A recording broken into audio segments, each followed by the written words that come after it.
Hello, hello. Good morning. Good morning, all. We'll be getting started in just a few moments. But good morning for those of you in U.S. time zones. Good afternoon for those of you possibly in European. And good evening. I don't know. Maybe we have some good evenings. I'm not entirely sure. But it's good to see you all. Like I said, we're going to get started in just a couple of moments, but allowing a few people to get in and get connected. Um, David, good to see you this time, not in a car, but with an epic painting of a bull behind you. That is pretty majestic back there. Thanks. I like it. Is there a story to that particular painting? Or you just liked it? It came with the house? Name of my coaching company is Helping Bulls Thrive in China Shops. So very, very appropriate for my brand. I love it. And so did you find that were you in a like gallery and you saw that and you're like, that's perfect? Did you have it commissioned? Did you make it? I wish I could take credit. It was my lovely wife. Saw it somewhere and said, I'm getting it for you. So Oh, that is amazing. Maybe I need a painting of a big smiley face. For a while, actually, up against this wall over here on this side of my wall is um, some abstract art from a very local artist, local to the fact that she lives with me and is a three-year there old. you, there you go. But we've switched things up. So yeah, like I said, welcome everyone. We're going to be getting started in just a moment with our session today to speak like a pro. I'm checking some settings on my side. I think my Zoom is kind of acting weird. Dave, can you go ahead and speak? Let's see if there's any There's here. three Daves in here today. Ah, that's true. Dr. Dave. Are you all able to hear him okay? Mine, there's a little bit of static. Anyone hearing any static or anything from me or other people? No, Not for that's me either. no. Okay, it's just my headphones then, which is a better scenario. Very cool. So it is 5 past the hour. I think we're gonna be having people join us as we come through. But welcome to the May virtual happy hour from Humor That Works. If you have not joined us previously before, this is an opportunity for us to get together. We talk about a subject that is on top of our eye minds that we want to share out with other people that we think can provide a little bit of impact and give you a chance to step away from the often negative news cycle and constant kind of grind of everyday life and take a little bit of time to focus a little bit on yourself in some particular topic, usually related to the broader context of humor in the workplace, to use humor as a skill to get better results in work and in life. So that's who we are, Humor That Works. This particular week, we have a very special guest. We're going to be talking about speaking like a pro. So tips that you can use to improve presentation skills, whether that is something that you want to do because you give presentations at work or because you're interested in becoming a keynote speaker or something anywhere in between, all of that. Joining me today is special guest. This person is a PhD in communications. He teaches courses such as leadership and conflict resolution, public speaking skills, and the rhetoric of humor. He happens to also be my brother, Dr. Dave. Welcome to this virtual happy hour. Thank you. What's exciting is I didn't know you were talking about me at first, and I was getting excited, like, oh, who's our special guest? Oh, I have a PhD in communication too. We have so much in common. That's impressive. Yeah. I love it. So if you can tell from like the last name, yes, we are related. And Dave and I recently did a TEDx talk together. We gave a joint talk on the subject of what kind of funny are you, which is probably going to be coming out soon. What's interesting about TEDx is you don't know the exact release date, and it could be coming out as soon as probably like next week or maybe within the next month. So we'll share more about that. We can share more about that at the end because we have a special launch team that we're going to be putting together for that particular talk. And Dave and I were going through a lot of prep for that talk. And there's a couple of things that we realized with that talk. One, I realized that I apparently am looking older these days because throughout our prep, people kept on asking which one of us was older between Dave and I, which hopefully you all can tell. Quick poll, if you want, go ahead and drop in or quick show of hands or drop in the chat. Who do you think is older, Dave or me? Anyone think, quick show of hands, if you think it's Dave, you can raise your hand. I can see those. Anyone think it's me that's older? It's sad that it's even a question anymore, because I am younger by 2.5 years.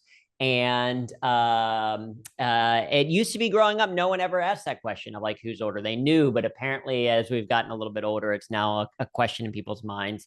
I think it's maybe because of just my sheer list of accomplishments. Is that what it is, Dave? I think. Is it your long hair? I don't know. It's because I don't have a receding hairline. And maybe you do. You know, any other guest that I brought on that said that would immediately be booted from the Zoom, but I don't want to get a call from mom later about that. And also, I don't know how you could say something so hurtful and yet so true. But I take, shout out Hannah you know, Winters. I take medicine so I don't have a hair loss problem. So, but I keep telling you to do the same, and you won't do it. That's true. That's true. This is your way of publicly getting me to. shaming you to do it. Yeah. Well, one of the other Drew, things that we recognize. Yeah. Real quick, I just wanted to not share my screen for a second to shout out to someone, since we like to shout out. Yeah.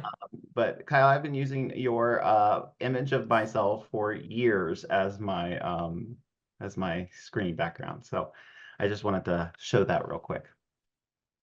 Oh, yes, absolutely. Thank you, Kyle. It's an incredible drawing of Dave. It's his when he's not showing his video, it is what he is showing there. So Kyle, thank you for the wonderful art.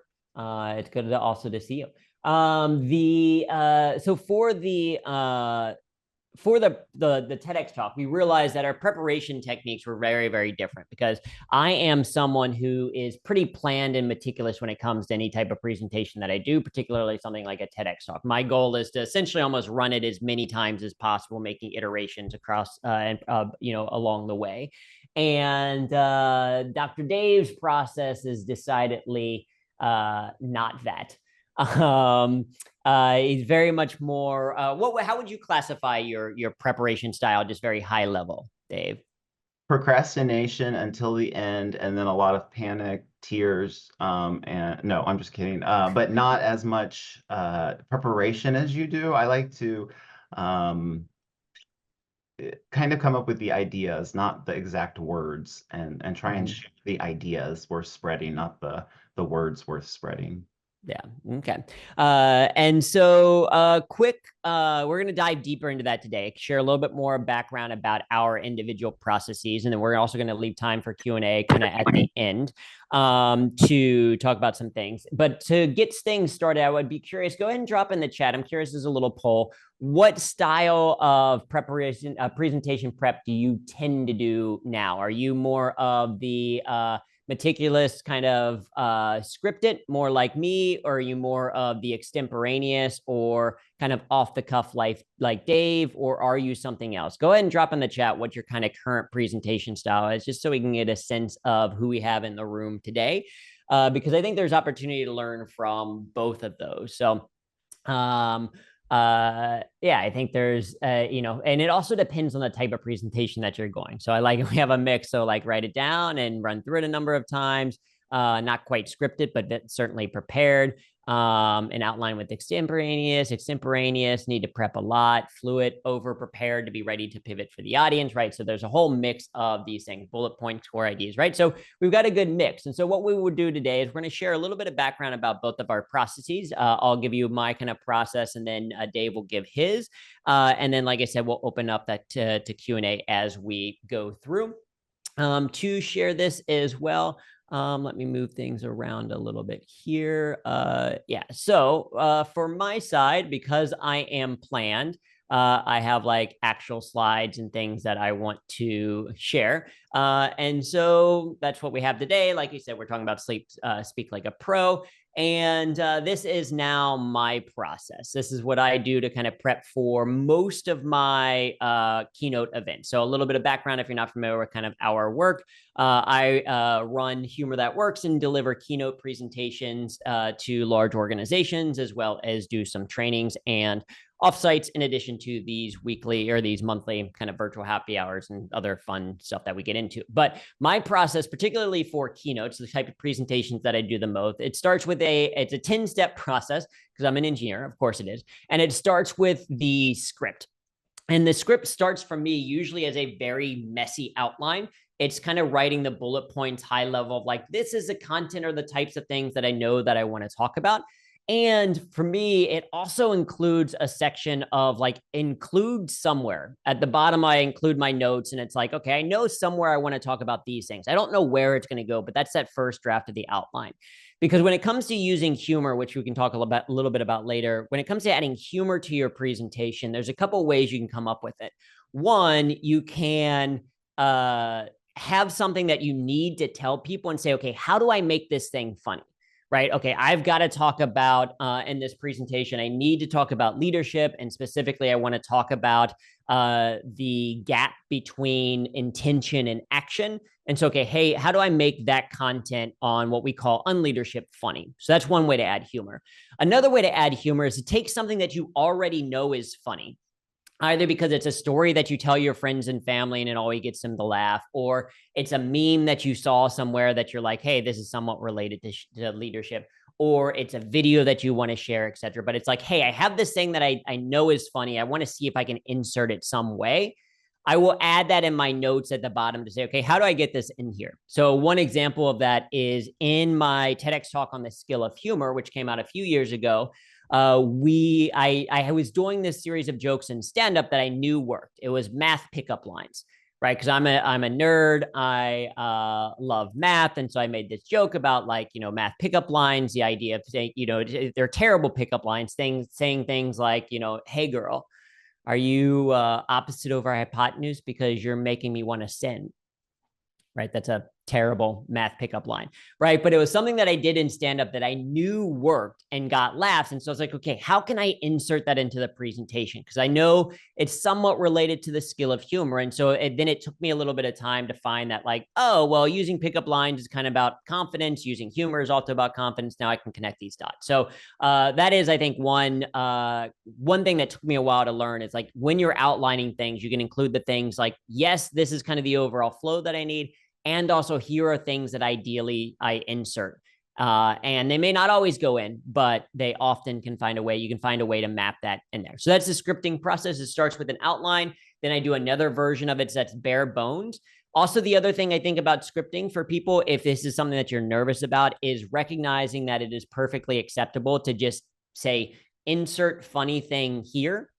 Right. Dave, you probably remember the first iterations of the script that we went through the TEDx talk. There's a lot of here are things to say. And then here are like insert comic triple or insert funny punchline. Like your first kind of iteration or attempt at writing something doesn't have to be the, super funny version of that thing, but rather just here's the rough thing that I want to talk about. And then in future iterations, you're going to improve it. So that's kind of the third version of my script, is going through it and kind of getting all the words down and working on the adding the humor to it. Up next is the slides. So step 2 is in creating the slides or any visuals that you're going to use. And for me, the slides help me to also think. A lot of time I'm reorganizing the script as I think about the slides of how I'm going to walk through things. First version is rough slides. Again, notes to self of like insert picture of blank or find picture of blank. Because if you're like me, sometimes you're like, oh, I want to put it a really interesting picture here. But you going to search for Unsplash for that picture somewhere else can lead you down a rabbit hole that you're like 45 minutes later and you're still looking at pictures of, the perfect picture of a cat hanging on a tree because that's what you want to insert in there and you haven't been actually working on the script. And so version 1 of the slides is, okay, what's the rough version of the slide? And then you can iterate on those in the future. Step 3 is a solo run through. There's a great book called The Referable Speaker, which is by Michael Port and Andrew Davis. It's about if you're interested in the keynote side of the world, if you're interested in kind of becoming a professional speaker. It's a great book on that. In it, it references what they call their 7-step rehearsal process, what Michael and Amy Port learned from their years of being in the theater world.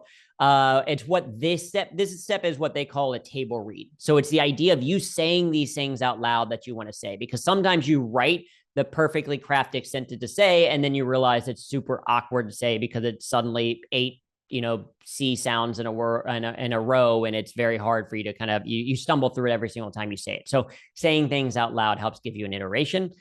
Step number 4 is then what I call an alpha run through, or what they call an invited rehearsal. So that's the idea of like, okay, let me get 1, maybe 2 other people that I want to hear this talk, because just by having to say it in front of someone else, it elevates 1, your performance of it, and 2, it gives you really valuable feedback, both feedback in the sense of what the other person says. So you want this to be someone who you trust their opinion, and also whose opinion of you isn't going to change by seeing a very rough version of this talk. So it should probably be a loved one or a close friend. But what's interesting about this alpha run through is I find the most value of it isn't actually the feedback the other person gives to me. That can be valuable, but it's also, what do I think to myself as I'm saying it? Or as I notice, like, oh man, I'm being really boring right now. Or this is really, this part doesn't seem to be working, or other things, right? So you're getting that feedback by actually saying it out loud to other people. After that, you can get into the memorization of the talk. And I put memorization quotes in here because I will agree with what Dr. Dave is going to say in a little bit about it's not necessarily about exact rote memorization. It's not about how do I get every single word exactly correct, but more about how do I get the overall message down. And this is like, do I have the overall flow of it? One of the best tips I learned about kind of this process is initially sprang from Jerry Seinfeld, where he talked about his material. He wants to be so good. He wants to know his material so well that someone could be slapping him in the face and he would still be able to tell you what comes next. And obviously, I don't take that to extreme. It's not like I'm having Dave slap me in the face as I'm going through the presentation. But instead, I'm thinking about, okay, what are other things that I can do that can be slightly distracting that force me to really make sure I know this material? So I, a lot of times, will go on a run or go for a walk, or if I'm doing the dishes, or if I'm doing a task that doesn't take up my entire cognitive load, then I will I'll use that as the opportunity to run through. It doesn't have to be perfect script, but do I remember what thing goes where and how this naturally flows through? This process, I think, is particularly helpful because if there's a section that you always forget, then it may mean the structure isn't kind of a natural flow. It may mean that you need to do some reorganization. And I think, Dave, that's something that you and I experience a lot with the TEDx talk, as we realize, like, what comes next from this? Like, oh, that's because we don't have the right through line to connect these dots properly. So that comes through the run through. Step 6 then is the performance. How do you work on delivery, on blocking, on where you're going to stand when you say certain things, what visuals are going to be up when they come up, what timing do you want to kind of keep in mind? Step 7 is then taking all of these things and doing more of a beta run through. So this would be open rehearsal, doing repetition. So for those of you who have previously joined our, in the past, when I was doing my dry bar special, recently when we did this TEDx talk, when I was working on a new keynote last year, we'll sometimes in the Humor That Works community take time to say, hey, okay, I'm doing a rough version of this talk. Will you come and get feedback? It's usually here at this stage, at step number 7. Okay. And then 3 more steps. We've got the dress rehearsal. So this is doing the presentation as close to the process as possible. Even kind of the on stage day before, or things like that in your room, like kind of trying to make a kid feel as very much like the presentation. I will say the dress rehearsal and even the beta run through is delivering it as if the audience was real. So if you mess up, it's not about going back and being like, oh, what I meant to say was this. It's imagining as if it were an actual live run through. So if you do mess up, you've got to improvise your way around that mess up, right? So it's trying to get a little bit more of that practice in place. Then we get into delivery, and finally the debrief. So the debrief is a very underrated one, especially if you're going to be giving the same presentation multiple times. But even if you're not, the debrief is very valuable. And the debrief, I think about, how would you rate the presentation? How would you rate the audience's response to it? How would you rate your own prep for it? Do you feel like you actually prepped really well for it? Or was it like, I kind of waited till last minute? What would you keep for the future? What did you like that worked really well? What should you change? And then is there anything else you should do differently for preparation at all? Right. So that is my very engineering kind of 10-step process of prepping for a presentation. And with that said, I'll now turn it over to Dave to share his his kind of overall process and tips for things before we jump into Q&A. But hopefully that gives you a little bit of a sense of the, engineering approach to a presentation. Well, thank you, Drew. As Drew said, I am a public speaking professor at Texas A&M University. And so this TEDx talk was very difficult for me because everything I teach in public speaking, we had to throw out the window for a for a TEDx talk. And so the first process, I guess, that I would help students with is knowing who your target audience is and who your evoked audience is. So who are you pretending to be your audience and who is going to be your audience? For this TEDx talk, we had a live studio audience, but that wasn't our target audience. It was, the viewers at home. And so when you're viewing a speech, the rules are quite different than if you're giving a speech in person. And so when I do speeches, it's usually in person. I have not had to do a TEDx talk before or a speech that is going to live in infamy and time forever. So this was a very difficult process for me with regards to Drew, doing a targeted video audience as opposed to an in-person live audience. And what do you, just curious, what do you think made it harder? Was it the fact that it was a TEDx, or was it the fact that you had to do it with me? I think both, honestly, because TEDx has some requirements, like you have to stand on the red dot. I move quite a bit during presentations, and my movement is part of the actual delivery of the speech. And so not being able to move outside of that little red spot, but then having a partner where I couldn't move at all. So in the video, I don't know where to go. I don't know what to do with my hands because I'm normally just more naturally speaking. But I think what was harder with the TEDx talk was all of the memorization, which I'm opposed to. So I do prefer extemporaneous delivery. And I tell my students, if they don't do extemporaneous delivery, if they do memorization, it's an automatic F. We don't like memorization speeches because they can't call on the moment. They can't live for the kairos. They can't see if something happens. They can't rely on the audience. So an in-person audience, for instance, Drew and I give speeches all the time, and his speech is probably the same from location to location to location, where mine is completely different based on who's in the audience. So if I have a very young audience, I'm going to be changing my examples live on stage as I'm doing it, versus if my audience is older or more formal, then I'm going to maybe use some lines or ideas from a presentation that is more formal, for the moment. So Drew did a 10 process thing that he had planned for you all, and I did not. But to do my process, I did what Drew was doing during his presentation, was I was living in the moment and trying to take notes of what he was saying to see how it influenced or just compare and contrast it to what I do. So his first step is to write a script. My first step is to write an outline. Vastly different. I don't think you can write an introduction until you've written the conclusion. So I don't even start with the introduction. I go for an outline for the main points. I practice each of those main points separately.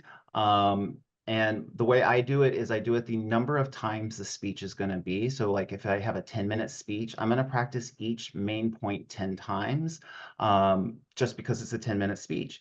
And these practices are short and informal, and they're not like Drew's, where with Drew's memorization, if we messed up, we needed to go back and figure out what was the line before, whereas mine is like, wait, that idea was kind of not how I wanted to express it.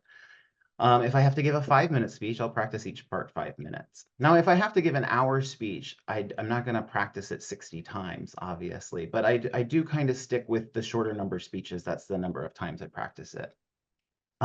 His next step was the slideshow. I agree that I think using PowerPoints or any kind of presentation is great, but presentations should enhance you, not be the presentation. And so I tend to skip the slideshow until later, because I don't want that to distract how I'm going to deliver the message.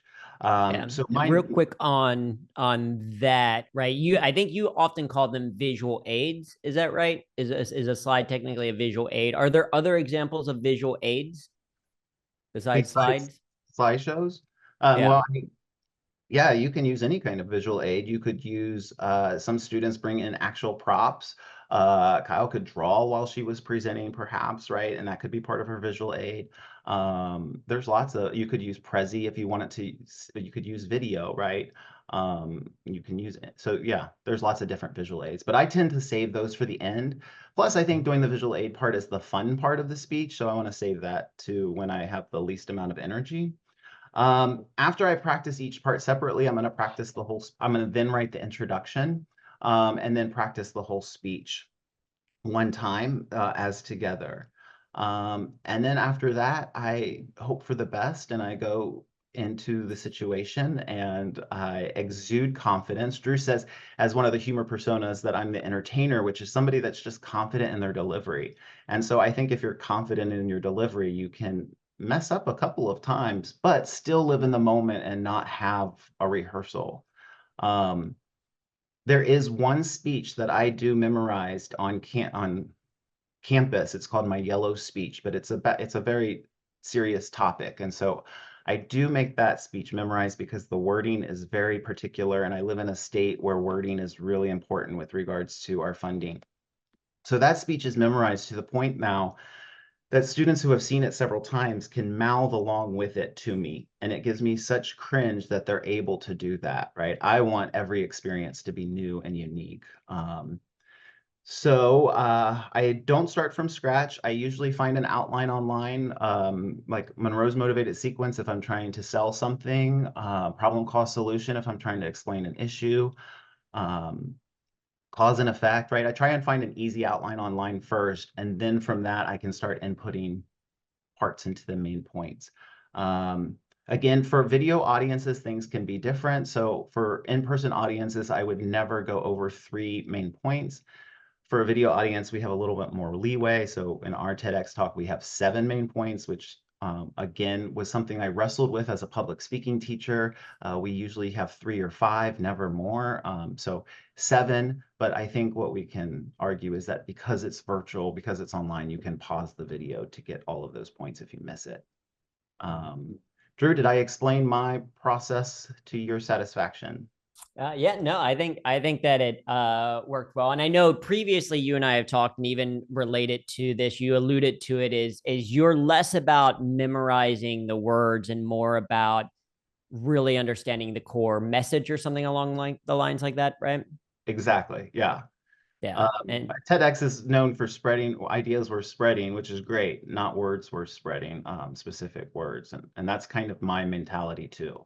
Know the material. Don't know, the words don't matter as much. Yeah, that's specific. Yeah. And one of the things that you did allude to, and we're going to move to a Q&A here shortly. So if you have certain questions, and around the Q&A, we're very open to whatever it is that you're really interested in learning. So you can either have specific questions for Dr. Dave or for me. You can ask more about the specific TEDx process or keynoting or speaking in general, or whatever it is, whatever questions you have in terms of that will can help you in whatever kind of phase you are within presenting. We're happy to answer those questions. But one of the things that Dave kind of mentioned or alluded to is that there are different types of speeches. And I think there's different ways to kind of categorize those.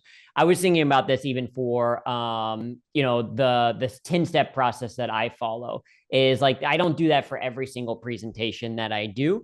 Right. So this presentation here, Speak Like a Pro or virtual happy hours, they tend to be much more of a fluid state where it's based on kind of the reactions and what's going on with the room, as opposed to, hey, I've memorized this and written everything out multiple times. And so the way that I've thought about the presentations is maybe impact of thinking about, is it a low stakes presentation or a high stakes presentation, right? What are the what are the stakes of that particular presentation for whatever reason, either because of how it feels or because of the potential impact or the results? And then also, is it a one-off presentation? Is it something that you are only ever giving once? Or is it something you're going to deliver multiple times, right? So again, me doing the Humor That Works keynote, that is iterative. And to Dave's point, it is roughly the same for audiences. I would say it's probably 80 to 90% the same for audiences, but then there is customization for each group. And when you get better at memorization, Like when you are really in control of the material, that's when you can, at least for me, that's when I can be more present in the moment. Right. It's like a lot of my process Dave's comes from being an actual, like getting his PhD in communications and being a public speaking professor, etc. Mine comes from the world of stand-up and improv. And so stand-up is to the point that, once you get really comfortable with your material, you can start to be more extemporaneous in the sense of, if something happens in the room, if there's crowd work or a heckler or et cetera, or whatever, you're able to react and then come back to what you wanted to say.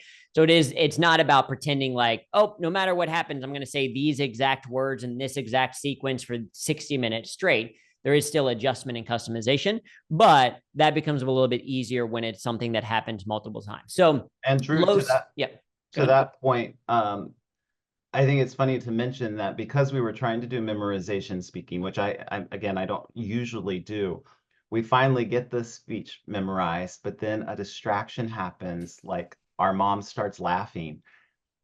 And I could not, I was like, well, the speech is over because I don't know what the next thing is because she's laughing at one of our jokes. And so that's one of the issues I have with memorization, is if something happens in the room, it can really distract from the message. But to your point, I think that is a great idea, that stand-up comedians really know their material so that they can still be present. Yeah, so sorry to disrupt, but I just thought that was an interesting point, that like, as soon as mom laughed, I looked at you like, well, I have nothing. And that was like, hi, I'm Dave, Yep. Exactly. Yeah. We had gone through it. We had done the repetition so many times of just us back and forth, that introducing laughter, which is what we were hoping for, it shut down to Dave's at solution. one point. And this is how we are different. Dave's solution was to say, well, maybe we just ask the audience not to laugh. My solution was, okay, how do we recreate the environment so we can practice it? And so It was horrible. It was a horrible decision. I wish we had recorded that run through, because my solution was, I Googled laughter soundboard and we gave it to my mom. So she listened to it again. And basically it was an internet website that had random, like, people's laughter, like, saved, that she could press a button and it would pick that. The problem is that what was selected was a whole range of, like, some of them were like, ha ha ha. Some of them were like someone saying something and then laughing like an evil scientist for like 20 seconds. And so then we had to do this run through of trying to know what we were supposed to say next with these random laughter sounds kind of coming up. But to me, that was the weight room of kind of working out of, like, this is way more distracting than it will actually be in the moment. And so that should help us. And so for the most part, it kind of worked. We did get through. My solution was we just need more repetition. But you're exactly right. Like, if you do memorize, and you memorize only in a kind of very, contained or sanitary environment, that may not be the case when you get up there, and it can throw you off. So you do want to get to the point that you also practice that there might be distractions. Now, all of that is for higher stakes presentations, I think, right? So if I think of like a one-off low stakes presentation, that's maybe, if you have a weekly update that you're giving your team. And I can also spotlight my camera just because I'm realizing we're taking a look at some of this stuff, is team presentation. Something like, maybe on a weekly basis, you have to give a 5-minute update of what you worked on, right? It's a one-off presentation. You're not going to do it multiple times, and it's relatively low stakes, right? So that you don't have to like prep quite as much.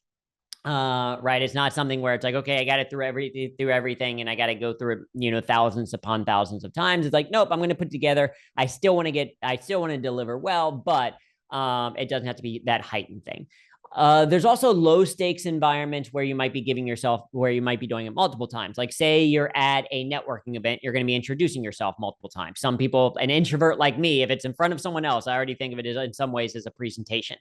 And this in some ways is actually really nice, because anytime you're going to do something multiple times, the stand-up comedian in me is like, iterate on it each time, right? Even something of like, if you go to a networking event and you're trying to think about, how do I answer that question of when people ask, so what do you do?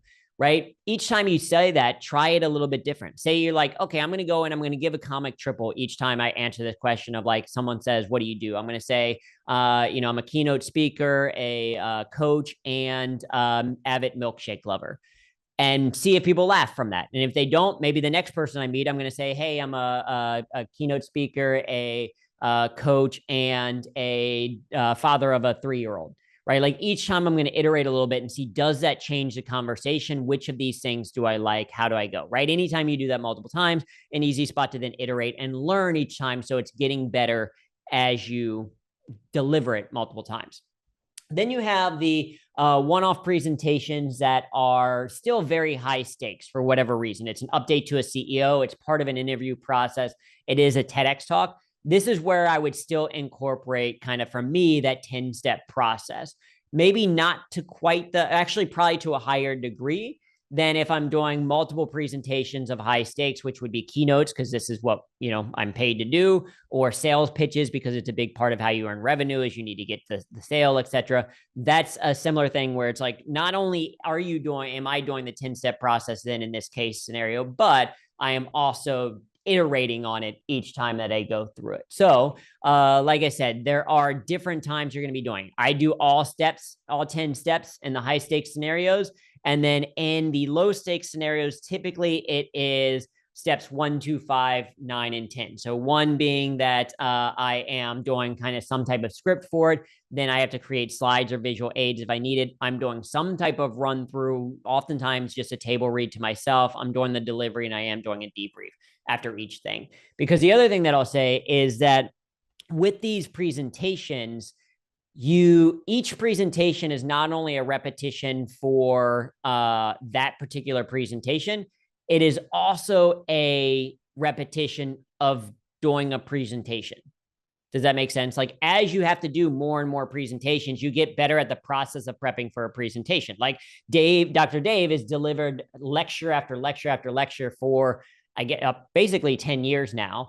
And so his process, even if he has to do a brand new lecture, he has a process that he can follow because he's done hundreds before. And Dave, that's probably where some of your confidence comes from. Like you said, you step on stage, even if you're like a little bit like, hey, I'm not perfectly planned, you step off on stage and exude confidence. Well, that's also because you've successfully delivered lectures and presentations hundreds of times before. Right. Yeah. I have classes the size of 500 and I have classes the size of like 20. And so I'm constantly going between different audiences and every day. So that does make it easier for me. Yeah. I don't have the butterflies in my stomach when I present, which is good. And so maybe I'm a little bit more, I lied. This is what I tell my students. All of you are about to cringe. So be prepared to cringe. It's not about killing the butterflies in your stomach. It's about getting them to fly in formation for you. So again, I know that's a cringy thing to say, but it is something like, I think it's kind of poetic. You want those butterflies a little bit, and I do get them still even when I go to give a lecture for my classes. But it's not the butterflies that are so overwhelming that I can't do anything. It's okay, let's get them to fly in formation. Let's go. Let's get energized. Welcome to a riveting class, guys. And then I'm on. So I forget what your point was, but you're exactly right. I do a lot of repetitions of public speaking just because of my profession. I have to. Yeah. And that makes it more comfortable. And that's where you kind of get some changes. So what I'd love to do is we got a couple of things that we want to wrap up with the end, but I want to make sure that we have time for Q&A or topics, things that you want to talk about. So if you have a specific question or a thing that you're thinking about, okay, this is great, this is all very high level, or I have a specific question or a thing that I really want to know or that would help me in terms of my presentation, drop that in the chat because we're happy to answer that. Or if you want to raise your hand, if you have more of a verbal question that you would like to ask or share, you can also raise your hand. So I want to make sure we're delivering against things that would be really helpful for you. Again, you can direct it either to Dave or myself or ask it in general and allow people to and allow us to kind of pick. But anyone have something, kind of top of mind, something they're wondering about, or, if they would like insight or suggestions on? Give people a moment to think about it. I would say, as people are thinking about their questions, go ahead and drop those in the chat. How do you, Dave, how do you get prep? What are your steps of prepping like right before a presentation, right? How do you wrangle those butterflies to get into shape or formation? Do you have any like rituals, techniques things that you think about? Yeah, I require all of my students when we're doing public speaking, like all of them to stand up at the same time right before every single speech. And we all have to stand Amy Cuddy's Superwoman pose. We do that constantly. Um, and that builds a lot of confidence before speaking. I do the same thing before a presentation. I'm making sure that my feet are shoulder length apart, that I'm standing proud and not, getting nervous. Is that the kind of thing you're talking about, Drew? Yeah, I think it's helpful. One of the things that I do is it's a exercise, and we can do it just for fun. You've maybe done this exercise before if you've joined some of our previous programs, but let's see, on your, we'll say your right hand, give a thumbs up, on left hand up, just your finger, point your finger out like that. Great. And now switch the two. All right, and switch back and forth. Kyle's got it down great. Kyle's really good at that. Some of you have finger guns a little bit with the practice of it, right? But I like this as a simple warm-up, warming up the left, right side of the body. So warming up the left and right side of the brain. But this is something that I started doing at improv years ago. Anytime I was having a show, we would do it as a kind of a quick warm-up. And so it almost becomes like a Pavlovian thing. So now when I do this, I know I'm getting ready to kind of quote unquote go on stage in some capacity. And so if you see me at a keynote, or if you were there at the TEDx talk, behind my back, I was doing this right before we kind of went up, just because it's like my thing. And so I think there is tremendous value in rituals to say, okay, this is my process of what I do. It's the same thing that batters do in baseball before they get into the batter's box. It's the same thing that basketball players before they take a free throw, etc. It's just a physical thing to get yourself into the mindset to say, I'm about to do this thing. It may not feel like it does a whole lot when you're first starting out, but if you do that before every presentation, your body does start to connect. When I do this, I'm about to give a presentation. So I think that can be a great technique as well. Like whatever those rituals are, power poses, etc., can be a good one. So Kyle has dropped a great question in the chat, and part of it is kind of around how can we be consistent with our personality and and be authentic for it? So she's saying, she oftentimes organizes her structure like me, but then tries to deliver as Dave, abandoning kind of the plan. And I think, first of all, I would say, I think that is a completely okay thing to do, Kyle, if it does seem to be working for you. Because the thing about improvisation, and this is what we talk about in our leadership programs using improv, is that improvisation doesn't necessarily have to mean like completely winging it, right? A lot of times it's about bringing your entire experience and expertise into the moment. And so sometimes the work that you're doing that it feels more meticulous, like the prep work, the way that I prep, is actually what your brain needs to then be able to deliver like a Dave in the moment, where you're like, hey, I wrote all this script. And this is one of the things that a lot of times we'll talk about, like, and I didn't mention in the delivery component, is that once you get to the delivery stage, once you get to the point that you're going to be in front of other people, there's no like throw out the script completely. It's all about how do I deliver a positive experience in the moment right now, not how do I make sure that I say what's correct based on what I planned before. It's just all of that work before. It's kind of like, the experience of like in school where there's like various TV episodes and stuff about it, where it's like, oh, someone goes through this like very meticulous way to cheat. They're like, okay, so the first time I tried writing down all the notes of what might be on the test on a sheet of paper, but that was too big. So then I rewrote it this time and I put it here, and then I rewrote it on my hand, and then it ended up, it's like that process that you're doing to try to cheat is actually what you needed to be able to take the test anyway. That you were just studying in a way that you thought was you're planning to cheat.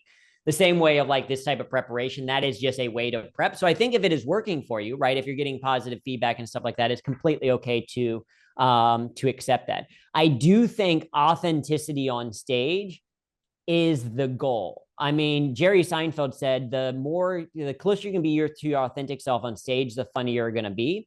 I also think it's just something that's like you want to, like, if you could, future pace and say, in 5 years, I was rocking it on the stage, and either I could be my authentic self or I could be a character. Like I would want to learn the process of how do I rock it on stage as my authentic self. And the reality is a lot of time those two things are a little bit connected. Like when you can get closer and closer to yourself, you'll find your audience. And that doesn't mean you're going to connect in front of every audience. That's what we discover. That's part of what we talk about in the TEDx talk is that some people connect with my style of humor. Some people connect with Dave's style of humor. But you then, when you do find your audience, you really do find your audience. So hopefully that helps in terms of the questions. So Dr. Cheryl asked Dr. Dave, maybe you can answer this one, is research for structures of speeches as a function of the situation or goal. So you mentioned a few of them in terms of the outlines of the structures that you look at. Well, my honest answer, which I would not tell my students, but my honest answer for you all is we live in the age of virtual assistants and the age of AI. And so one of the things you could do is just type into AI, like Google's AI, right? I'm giving a speech. I want to persuade this. What is a good outline I can use? The wording would be important. So if your speech is to persuade them to buy something, you would want to make sure that I'm trying to sell them something. That's going to do a different outline. If you have a call to action, include that in your prompt because you'll want to make sure that you ask your audience to do something at the end. So you can just, I mean, you don't even need AI. Basically, you could just do Google and type in, I need an outline for X, Y, or Z. When I get those out, you mentioned a few specific ones though, right? So yes. So I know I can name all of them if you want. Yeah. But there's lots of them. So like so for persuasion, for instance, if you've ever watched Shark Tank, they have to follow Monroe's motivated sequence for persuasion. It is a cookie cutter way to persuade. It is very, very cliche. And so if you watch Shark Tank, you'll see it's always the same steps that they're doing to sell a product, but we also know it's very persuasive. And it does get people to buy. I think that Monroe's motivated sequence is wonderful as a first draft, but I never use it for my actual speech. I want to adapt it and change it a little bit. Problem, cause, solution is an easy one if you have an issue that you're trying to address. Cause and effect, if you're trying to look at what's making things happen. I mean, I could get you a whole list if you want, Drew. But again, I think the easiest thing to do would that be, I mean, I'm interested in that. Would that be helpful as like some type of like handout or takeaway or something like that? If we had like a table of like this type of talk, this type of structure, I mean, it'd be helpful for me. I don't know. I'm adding work for Dave, but no, it's not that much work. My fear is that people would use it as the word of God. And again, these outlines are for drafts, not for the actual presentation. And so it's one of those things like I want to show my students, but at the same time, it's like, look, this is what you can do. Okay, now do your thing based on these ideas, but don't make it so cookie cutter that it's not authentic. Yeah, and so you were going to say, okay, what you do with those outlines, because I have a similar kind of idea, and I think people kind of recognize that. They're like, okay, yeah, this is just. It's kind of the idea of like, okay, so rather than starting with a completely blank page, let me start with this structure. And then, yeah, you can always, it's like following Joseph Campbell's, hero's journey or Dan Harmon's story circle. If you're going to write a story, etc. It's like you could kind of like once upon a time there was blank, and every single day blank happened, and because of that blank, and because of that, and because of that, until one day, and then finally, right? That's the story spine. So you can do that to write a story, but that might be your first draft, and then you can recognize like, oh, maybe I want to put the end at the beginning to create a little bit of tension, or maybe I want to add here. So the execution of it. So I would say like, yeah, these structures can be that, yeah, like you said, they're the starting blank page of something, but not the end all be all. I would say one that I follow from a keynote perspective comes from Tamsin Webster. It's called The Red Thread.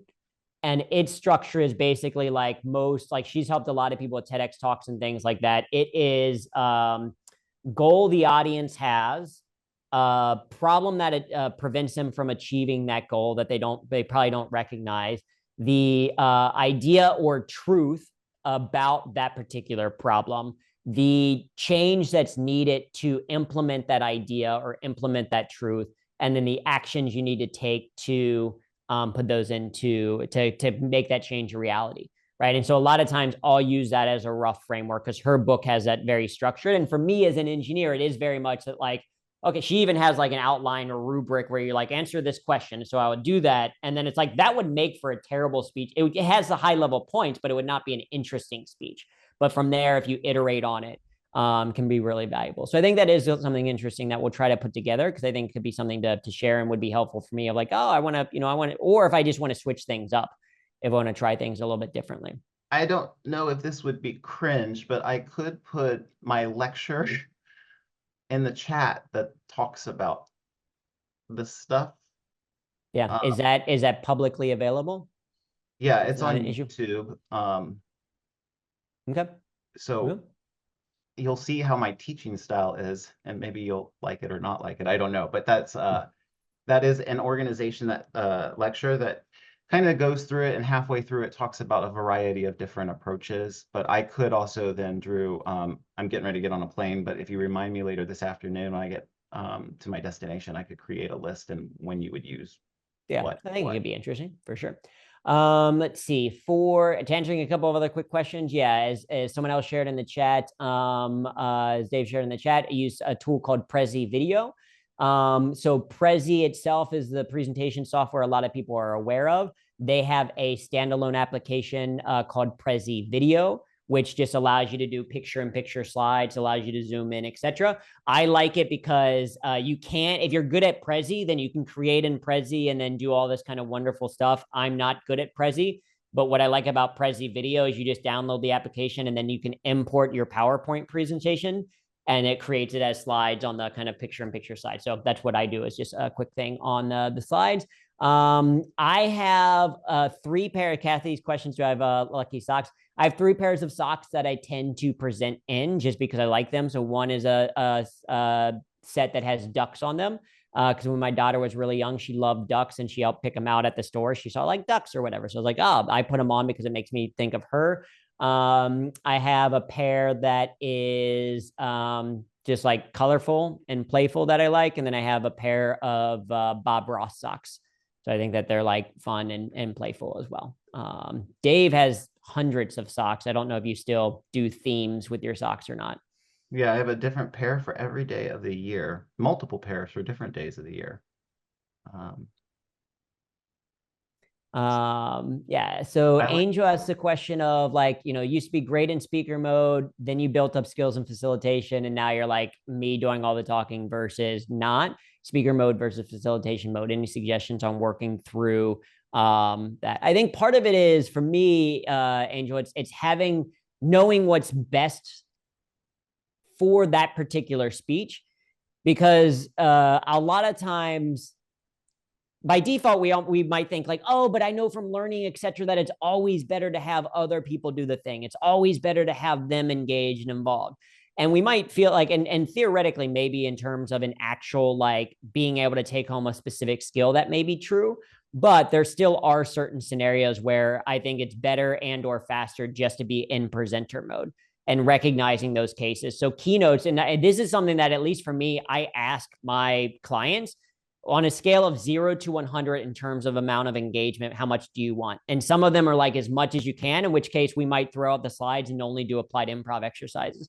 I also speak to a lot of engineering groups and mathematicians and scientists, et cetera. And they're like, we don't want to do any interaction. I'll still do a little bit of interaction, but it's like they know, like, we want this to feel like a show. We want this to be more of a presentation. And so I think thinking about that and recognizing those cases, if you're giving, like, if you have 5 minutes and you've got to get through a decent amount of data, it's like, okay, that's going to be a presentation.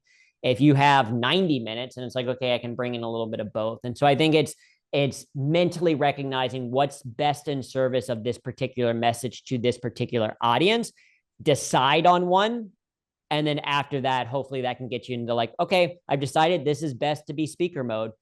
Let me go back to that skill set that I know that exists of me being a good speaker. Right. But it's once you kind of confirm in your head that this is the best style for that particular message, I think a lot of the other stuff will probably go away. and one of the things that I put in the comments is that improv is one of the best activities for public speaking. And I don't know, Angel, if you're familiar with improvisation, but that really, really helps with that balance. I know exactly what you're talking about. I gave a presentation to the FPF, the United Nations Population Fund, last year in November, I think, and it was a 4-hour presentation. So it was a little bit of like me presenting and then going into facilitation and then back presenting and then back to facilitation. And you do, like, you're on when you're presenting and then you go into facilitation mode, and it's kind of like, well, this is a different authentic me, I guess, if you would say. But what I did was I tried to, I'm reminded of my improvisation training with regards to like the hype man, and I just go around to each group that I'm facilitating, kind of walk around the room and just pretend to be the hype person and just hype up everybody's idea. That hype keeps me hyped for then when I get back on stage to go into presentation mode. But I know I kind of understand what you're talking about with that transition and how you can get that balance between there.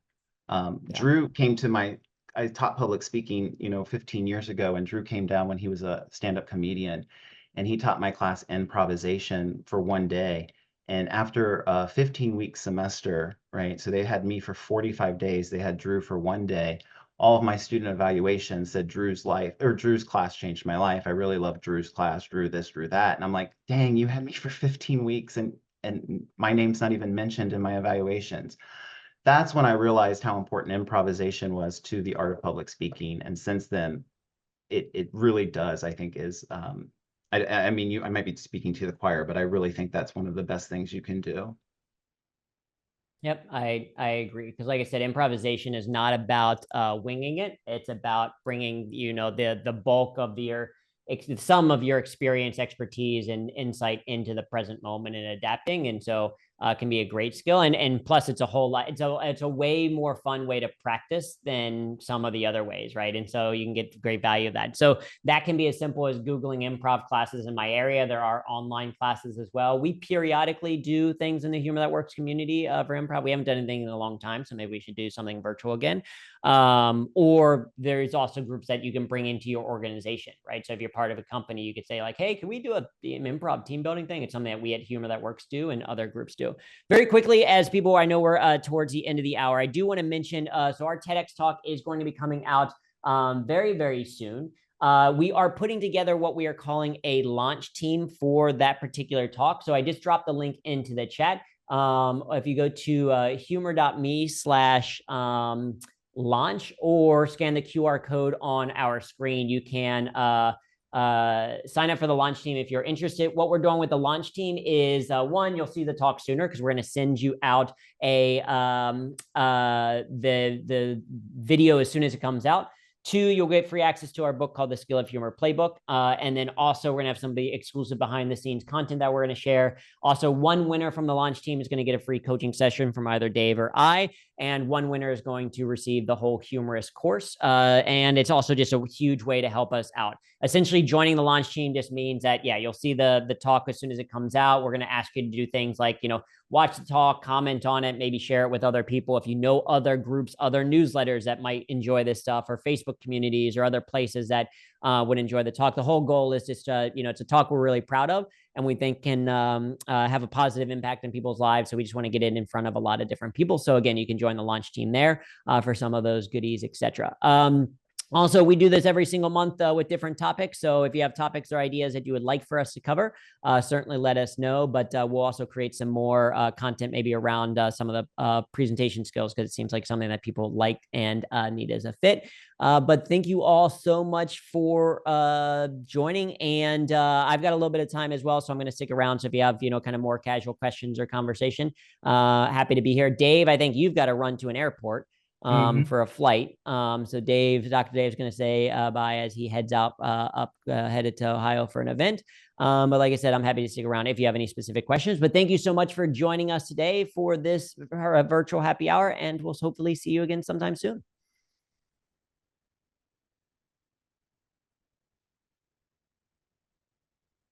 Thanks, Drew. I am going to jump off. Bye, everyone. Yep. All right. Bye.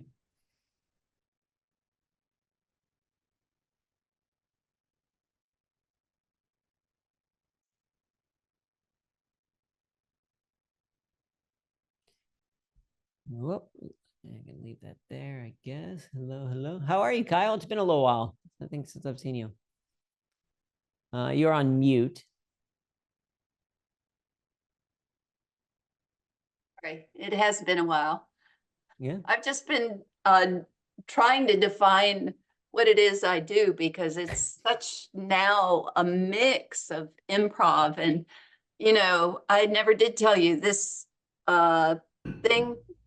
Mhm. After I listened to your talk at one of the conferences, I was on the interstate in Pennsylvania Turnpike, and I determined I was going to be able to do it. And I missed my exit. Ended up having to go 30 miles out of my way because I was on the steering wheel Just going like that. doing like this. Well, I will say and- the practice paid off. I mean, Yes, it it probably didn't did. help in that It moment, did. but you're very good at it now. And it's like riding a bike. I find that practice is so important. And I can't seem to help myself. I still end up drawing when I am That is amazing. I think it's a great way to stay engaged in Doing- someone presenting. Can you take a picture of that and send that to me? I will scan it and Ah. send it to you. It's got my notes on it because, and socks, of course. The lucky socks, we talked about them. Absolutely. Right, right. But and speaking about improv, you said this was casual. I was hired to do come to a memory care facility. Mhm. And typically when I go to some place, I stand up, I draw my caricatures, but I make my subjects now play an improv game. Oh, A modification of an improv game where I give the next person in line a script and I make the person I'm drawing has to perform what the script says. And it's basic social skills. So the first thing on the script is say hello, introduce yourself, wave to the audience. And then it gets a little wiggle, jiggle, Mhm. with an attitude jiggle, do a thumbs up and wink, and bark, you know, then it gradually moves into bark like a dog, bark like a little dog. And it's interesting to see the dynamic of power. So I was, of course, with memory care, most of these people didn't have the cognitive ability to respond to questions. So Mhm. I ended up having to flip into telling stories and essentially doing what I always wanted to do, which was practice speaking, you know, Mhm. stand-up Yeah. comedy almost on the spot. But because I'm a caricature artist, you know, I have 3-minute stories, 3-minute, Mhm. 4-minute, 5-minute, depending on how long the drawing takes, where I do present. So I just think that doing that for memory care or going into an elder care to practice your speech Mhm. would be a gift back to the Oh, audience. for And sure. many of them are still all cognitively there for the most part. And they're very intelligent people. And you can get feedback. So afterwards, Mhm. I was able to say, well, how did that go for you guys? And was this worth presenting? Because I had to abandon my easel, which is my Linus blanket, Mhm. Yep. and it was just me exposed speaking. So I just thought I'd throw that out there for anybody that might be interested in an alpha run through that. Yeah, no, I love that as a great way to get a run, right? And I think whether it's, yeah, it can be, I think volunteering speeches in general can be a great thing, whether it's specifically memory care or nonprofit organizations or other things. Like it's a great way to get repetitions of the speech and to give back at the same time. And I think what a really interesting way. I mean, you could probably do that on stages if you're speaking in front of even a little bit of a larger audience. You could do that thing of like, rather than just giving the speech, you could like, have you ever done that of like draw someone while also giving people content or a story or something like that? Could be it'd probably be a thing that people would be like really impressed with, of like, wait, you can talk and draw this caricature at the same time. I have done that a lot. Oh, that's amazing. Where Yeah. to as many as a group. My biggest issue is finding a way to record it and document it Right. so that it's online that says this is what I do and this Yep. is how I do it. And I've hired a couple different people at times to try to capture those moments, and it hasn't been done well enough. So Yeah. if you know any good social media managers, I think that's what I need. Somebody I can draw, I can talk, and I can speak at the same time, but I cannot also record myself Right. doing what I Exactly. Yeah. You do. need someone there. Yeah, but Where, that's evolving. I do it for the Virginia Association of Commonwealth Attorneys, and that's a tough crowd right there. yeah. But I didn't do it on stage. But that's my goal is Yeah, doing it on is- stage, I think would be really interesting. Like you said, if you can get video or something of it, of like, and even like if it's staged or potentially a breakout for AATH or something like that in the future, a thing like where it is like, hey, you do this, or even Applied Improv Network or whatever. But if there's a place that you can do it and then like have, yeah, maybe even multiple people. Like if it's in a friendly environment like that, you could try to get, hey, can I get a couple of people to try to record this couple of different angles? Because it's not something that I've heard of before, and is a really like would be a thing that like, oh, once you see it, you can kind of like experience it. Kathy, thank yeah. you for joining. Yeah, very Well, I don't cool. want to hog your stage here. Yeah. Well, thank you for joining. To Sue, I'm not sure if you're there, but thank you. It's always lovely to see your smiling picture face as well, and Katie as well. Kyle, thank you so much for joining, and yeah, it was great to catch up as well.